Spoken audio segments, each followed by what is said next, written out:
Hello guys, welcome to my mini vlog. तो देखो आज मैं कहाँ आई हुई हूँ। मैं आई हूँ आज अपने स्कूल की भोजन माता के घर।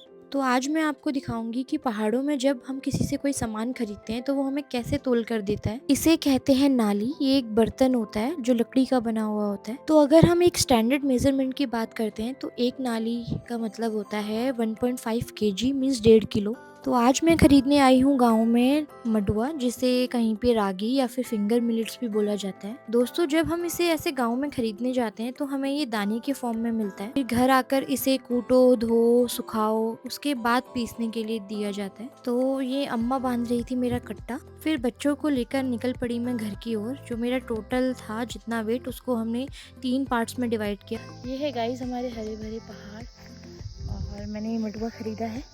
तो वो अब मैं जा रही हूँ घर की तरफ। मेरे साथ हैं बच्चे जो मेरी हेल्प कर रहे हैं उसको नीचे तक ले जाने के लिए, क्योंकि जो मेरा बैग है इसके अंदर भी है।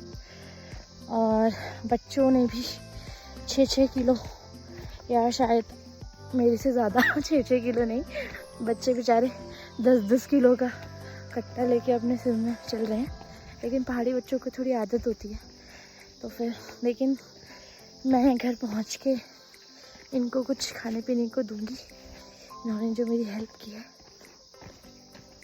दोस्तों, ये है उस गांव से मेरे घर जाने का रास्ता। देखो कितना डेंजरस रास्ता है। अगर कोई गिरेगा तो सीधे रोड पे जाएगा। मैं स्टार्टिंग में इसी रास्ते से अपने स्कूल जाती थी, लेकिन फिर मैं 1-2 बार फिसल गई थी तो फिर मैंने रास्ता चेंज कर लिया।